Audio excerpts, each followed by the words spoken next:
আরে শোনেন শোনেন দেশবাসী শোনেন দিয়া মন থটস অফ বিলালের ঘটনা করিব বর্ণন। শোনেন গানে গানে শোনেন গানে গানে 3 মাসেতে 44 লাখ ইনকাম। এই কথা শুইনা পাবলিক করছে সবাই জ্যাম। ফেসবুক টিকটকেতে এসে সবাই সন্দে সন্দে কয় অনুপ্রেরণার আর এক নাম বিল্লাল আমার ভাই। আমার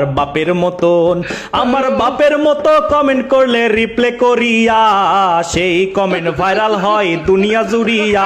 আমার বিল্লাল বাপে আমগো সাথে ভিডিও করলে মিলিয়ন ভিউ হয়, তাতে ভাইরাল হয় রে। কামাবো লাখ লাখ টাকা ফেসবুকেতে বিল্লালের মতো।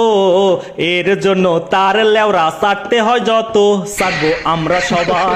সাটবো আমরা সবাই মিলে মিশে তার ছেলে মেয়েরা। একটা বই কিনবো আমরা 1000 টাকা। হৃদয় ভাঙা গর্জন বইয়ের মধ্যে ছন্দেতে ভরা। সেই ছন্দে ভিডিও করলে ভাইরাল হই আমরা।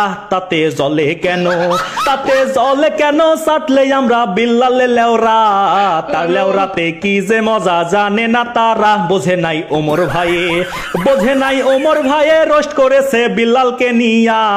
শয়তান ধরার গর্জন সে বানাইছে গিয়া তার ইউটিউবের সকল ইনকামকে করেছে চ্যালেঞ্জ। ওমর ভাই বিল্লালকে দিয়েছে রিভেঞ্জ। আসলা